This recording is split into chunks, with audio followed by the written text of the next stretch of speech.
Hello friends, super magic રસોઈમાં મિત્રો હું આપણું સ્વાગત કરું છું। આજે હું એકદમ હેલ્ધી અને એકદમ ટેસ્ટી એવું આપણે લાલ મરચા અને ખજૂરનું અથાણાની રેસીપી લઈને આવી છું। એ પણ બિલકુલ ટીપું તેલ વગર બનશે અને આખું વર્ષ એવું ને એવું રહેશે। તો તમને ચોક્કસ આ વિડીયો ગમશે મિત્રો। ગમે તો લાઈક કરજો, શેર કરજો અને સબસ્ક્રાઈબ કરવાનું તો ભૂલતા જ નહીં। અને નવા મિત્રો બાજુમાં રહેલું બેલ આઇકનને પણ પ્રેસ કરજો, જેથી કરીને લેટેસ્ટ વિડીયોની માહિતી તમને મળતી રહે। તો આ અથાણું મિત્રો તમારે શાકના ઓપ્શનમાં કે આપણે જેલી છે, સોસ છે, કોઈ પણ ચટણીના ઓપ્શનમાં તમે આખું વર્ષ એન્જોય કરી શકો છો, એટલું ટેસ્ટી બને છે। તો હવે ઇન્ગ્રેડિયન્ટમાં આપણે મિત્રો જો 500 ગ્રામ એકદમ અત્યારે મરચાની સિઝન છે તો એકદમ ફ્રેશ મરચા મળી રહે છે। તો આ અથાણું બનાવવાનો ટાઈમ અત્યારે જ પ્રોપર છે। તો આપણે 500 ગ્રામ લાલ મરચા લીધા છે, એની સામે આપણે 500 ગ્રામ ખજૂર લીધો છે। તમે કોઈ પણ ખજૂર લઈ શકો છો, ટૂંકમાં એને તમારે એકદમ સરસ મેશ થાય ને એવો કરી લેવાનો છે। અને 500 ગ્રામ આપણે દળેલી ખાંડ, એટલે અત્યારે મેં સાકર લીધી છે, સાકર જ લેવાની છે હેલ્ધી ઓપ્શન માટે। અને બીજું આપણે 2 ટેબલ સ્પૂન જેવા આપણે ધાણાના કુરિયા છે, 2 ટેબલ સ્પૂન રાઈના કુરિયા છે અને 1 ચમચી જેવા આપણે મેથીના કુરિયા છે। અને આપણે 2 થી 3 લીંબુનો રસ લીધો છે અને હિંગ લેશું। તો બનાવવાનું ચાલુ કરીએ। તો હવે મિત્રો આપણે જો આ 500 ગ્રામ ખજૂર લીધો છે એને મેં પીસ કરી અને મિક્સર જારમાં થોડો થોડો કરીને ક્રશ કરી લીધો છે। અને તમે ક્રશ ન કરો ને તો નાની નાની કટકી કરીને એકદમ બારીક કટકી કરી લેવાની છે। અને હવે આપણે આ જે મરચા 500 ગ્રામ લાલ લીધા છે ને એને પણ આપણે અત્યારે ટુકડામાં કટ કરી લેશું અને પછી એને આપણે ચોપરમાં ચોપ કરી લેશું, નાની નાની કટકી થાય ને એ રીતે। બીન્સ તમારે કાઢી નાખવાના છે, ખાસ નોટ કરજો। આ નસું હોય ને થોડીક થોડી કાઢી લેવાની છે। આ રીતે જો આપણે કટિંગ કરી લીધા છે મરચાને। થોડાક તમારે તીખા ન હોય તો આ રીતે નસું ન કાઢો તો પણ ચાલે, તમે તીખું ખાતા હોય એ ઉપર ડિપેન્ડ છે। હવે આપણે આને ચોપરમાં એકદમ બારીક ચોપ કરી લેશું, ઝીણી ઝીણી કટકી થાય ને એ રીતે।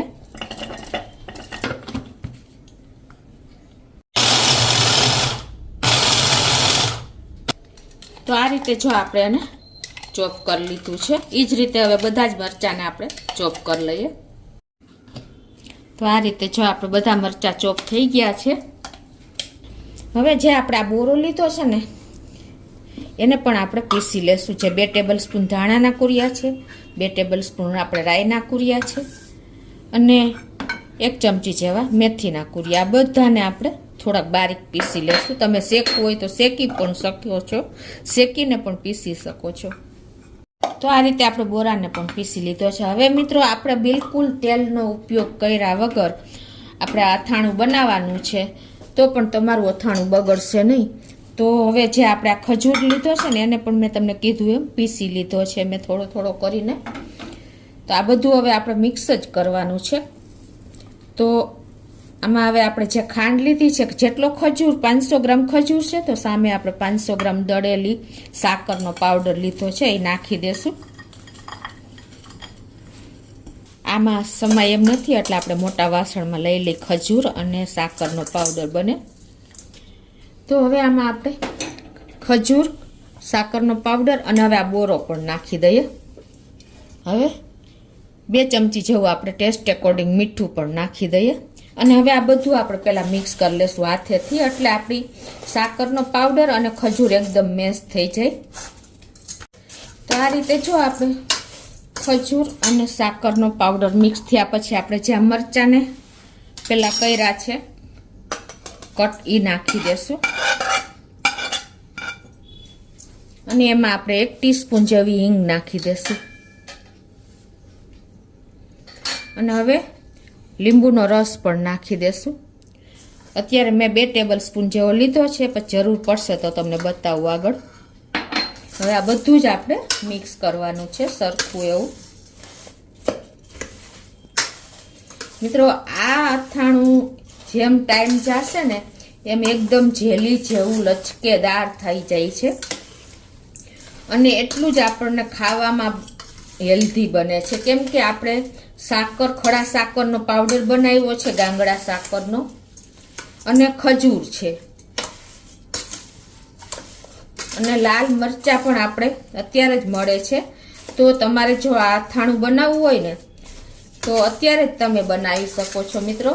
અને આ અથાણાનો ઓર્ડર બંધ જ નહીં થાય ને એટલા ઓર્ડર આવશે. જો તમે આ અથાણું બનાવીને એક વખત કોઈને ટેસ્ટ કરાવશો ને તો ઓર્ડર બંધ જ નહીં થાય, એની મારી ગેરંટી છે. હાઇજેનિક પ્લસ હેલ્ધી, અને ખાવામાં પણ આપણે સોસને કે ચટણી કાંઈ પણની જગ્યાએ તમે આ લઈ શકો છો. થેપલા સાથે, ભાખરી સાથે, કોઈ પણ સાથે તમે શાકના ઓપ્શનમાં કે તમે સોસ કે ચટણીના ઓપ્શનમાં તમે કાંઈ પણ આ અથાણાનો ઉપયોગ કરી શકો છો. તો આ રીતે એકદમ મેશ કરી અને બધું જ આપણે મિક્સ કરી લેવાનું છે.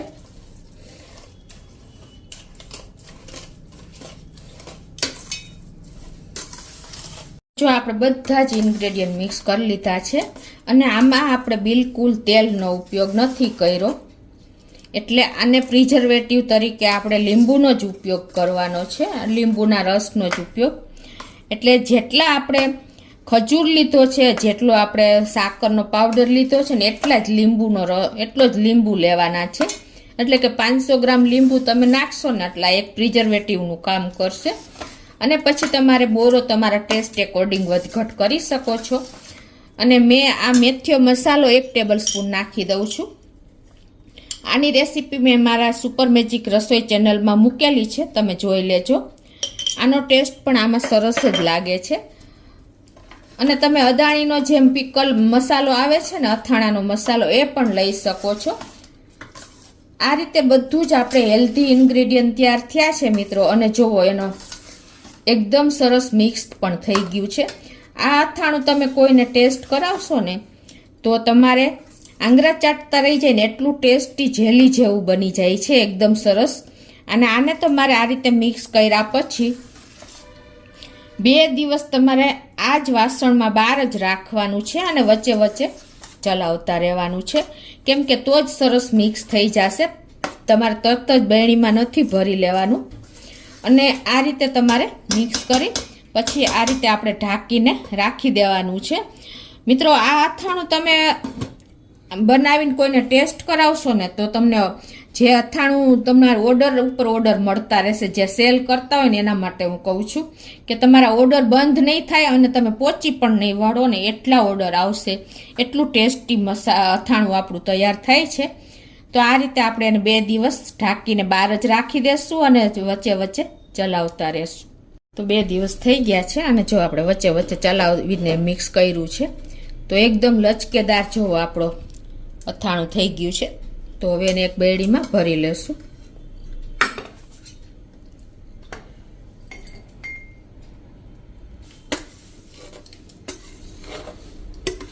તો જો આપણે બેણીમાં પણ ભરી લીધું છે. આને તમે બહાર પણ રાખી શકો છો અને ફ્રીજમાં પણ રાખી શકો છો. વધારે તમારે ગરમી હોય તો ફ્રીજમાં રાખી દેવાનું. તો મિત્રો, એકદમ હેલ્ધી અને ટેસ્ટી આપણું ખજૂર અને મરચાંનું અથાણું રેડી છે. તમે ચોક્કસ એક વખત આ રીતે ટ્રાય કરજો, અને તમે મને કોમેન્ટ બોક્સમાં જણાવજો કે તમને આ અથાણાની રેસીપી કેવી લાગી. ગમે તો લાઈક કરજો, શેર કરજો, અને સબસ્ક્રાઈબ કરવાનું તો ભૂલતા જ નહીં.